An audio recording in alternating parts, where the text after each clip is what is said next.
Ooh, what it is, my mind a major family. I got some exciting news. Some news that just had me feeling like, remember the dude, what's the dude, what's the dude, Pastor Kearney Thomas. You know what I mean? Remember him? Remember that guy? They're talking about the miracle cloth. For $29, I'ma send you the miracle cloth. Oh God!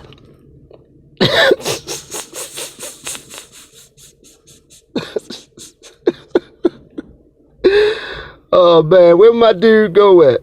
Where he go at?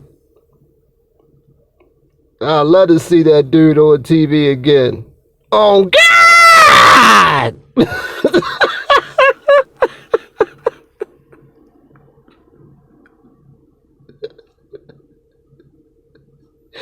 No, but on some real, all jokes aside, I actually witnessed a living miracle in Baltimore today. I witnessed a living miracle.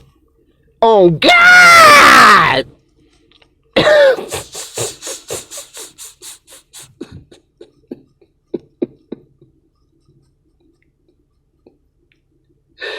Oh man, I got that dude in my head. I can't get him out now. I can't get him out.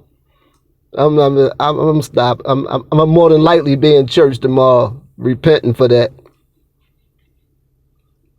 Oh God!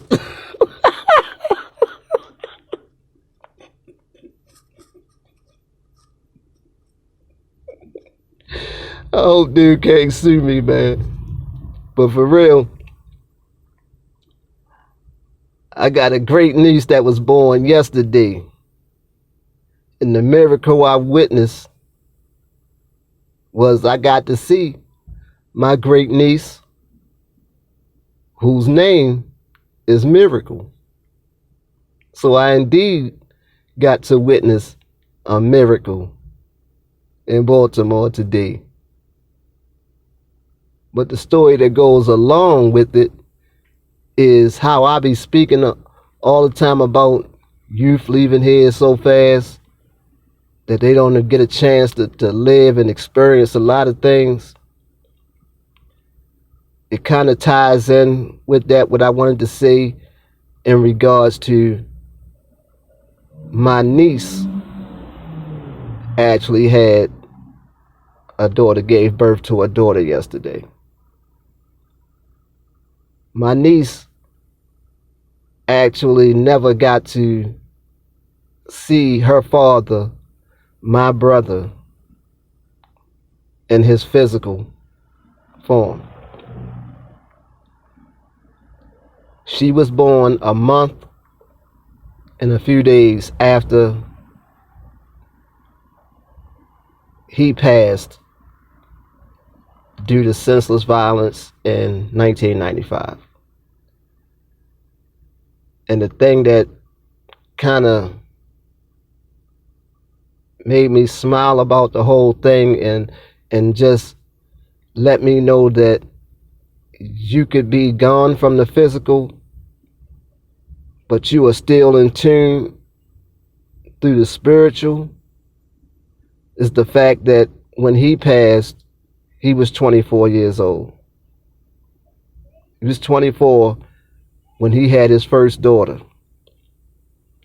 And at 24 years of age, his daughter gave birth to her daughter,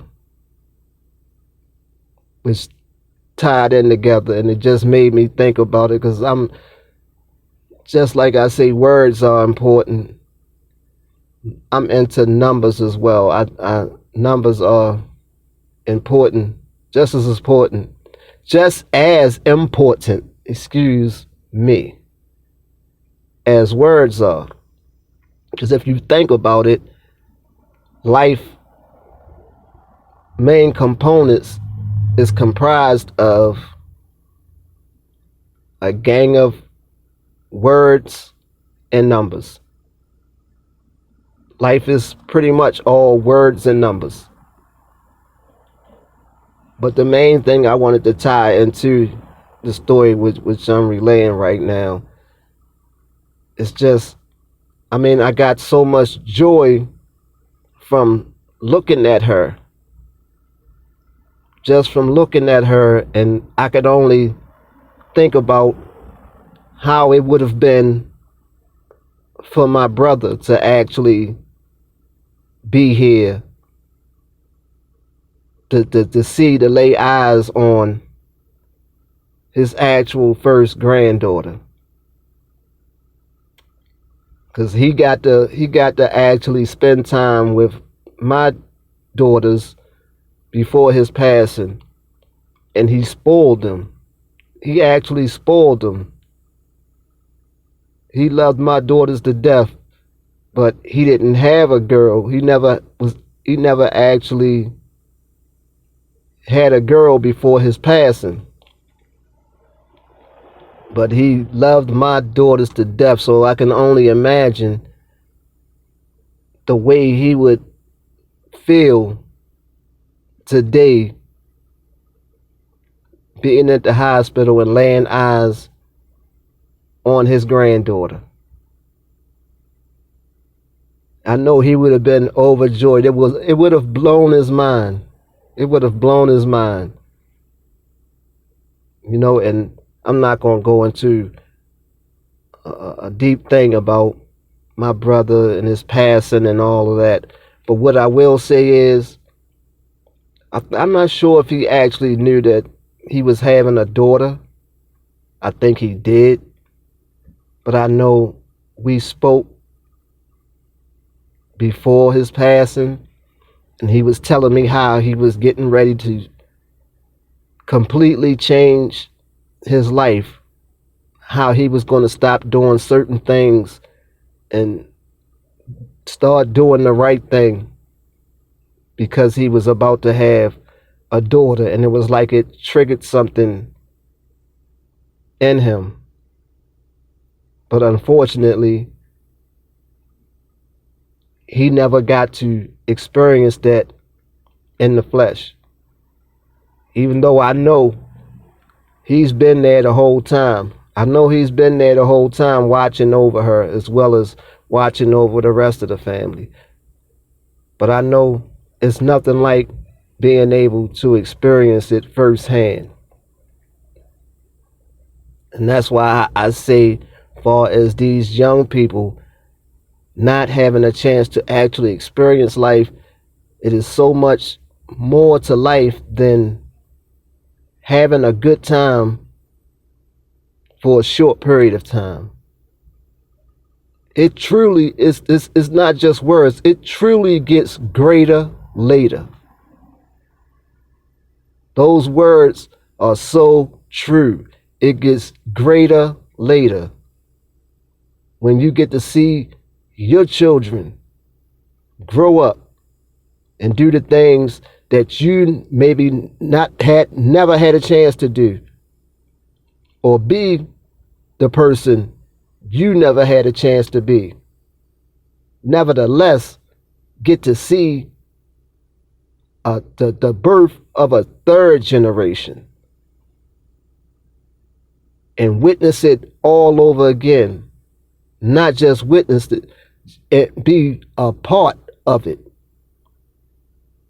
To be a part of it, to be involved in the raising of a third generation. It's wild. The whole experience is wild in itself, and it's amazing. It's nothing short of amazing. This is the type of thing I want to let these young people know. The time that you're living in now is nothing compared to the things you'll experience, that they'll get to experience in those later years. And it's just crazy. Cause I'm just so ecstatic. I'm experiencing the joy for my brother. I know he got to see, cause I'm deep spiritual. I'm deep spiritually. So I know it's more than just this. When you leave here, when you leave your physical, you're still energy. So you're still existing in some form.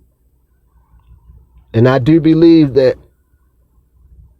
you take form as maybe a guardian angel. But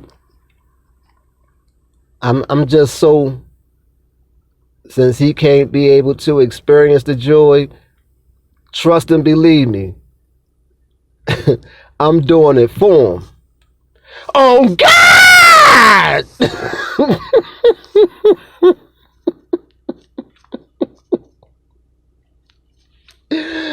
Family, I got to witness a miracle. Oh God!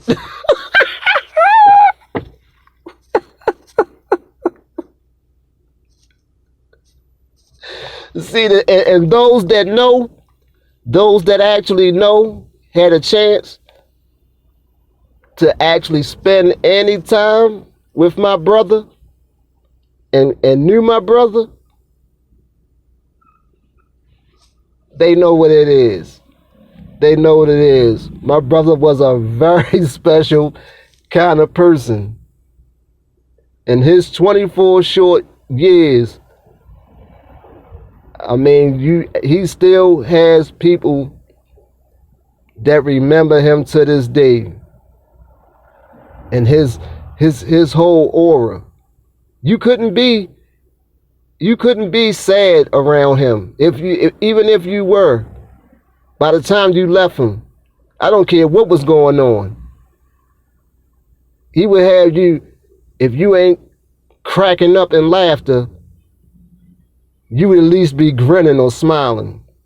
Because he would always say, if you still here, ain't no sense in being angry or being mad about anything if you're still here. Because you got the ability to change it. He was always an upbeat person. Upbeat person.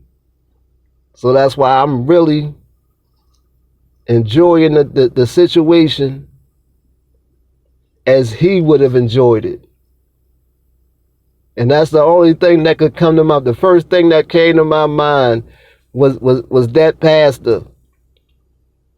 When you tied his, and the way he would have said, no, my niece's name is not, well, she's my great niece. And my great niece's name not Miracle. It's indeed Miracle. But you know that Pastor Kearney Thomas couldn't pronounce the word like that. So he would always say miracle. Miracle. Oh God!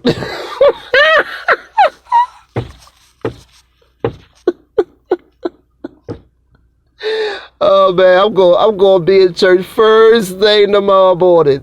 First thing tomorrow morning, I'm gonna be in church. But me and God got a understanding. Me and God got an understanding, so he know I ain't, what I'm doing would never be on no blasphemous tip.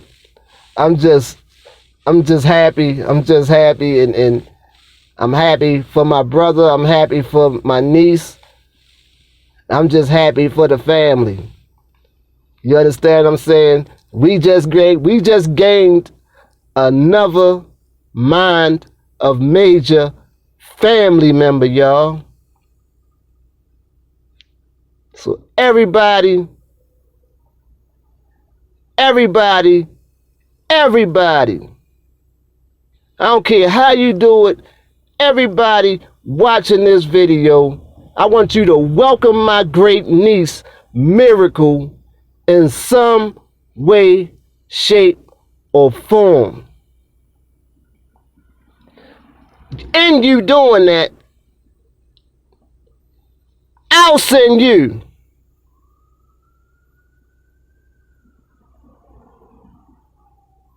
You really want me to send you something, don't you? You sitting there waiting, saying, what are you going to send? What are you going to send?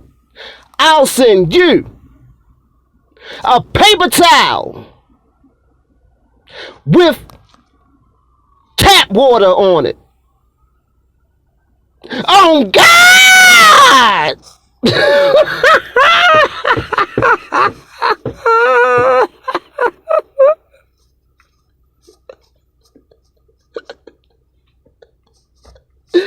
Oh, man. Oh, my goodness. I'm just tripping. I'm tripping right now. I just wanted to come on here and share my joy with my Mind of Major family. But until the next time, I love y'all family. Never forget, we got something in common. And that's Mom. C Major, and I'm out of here.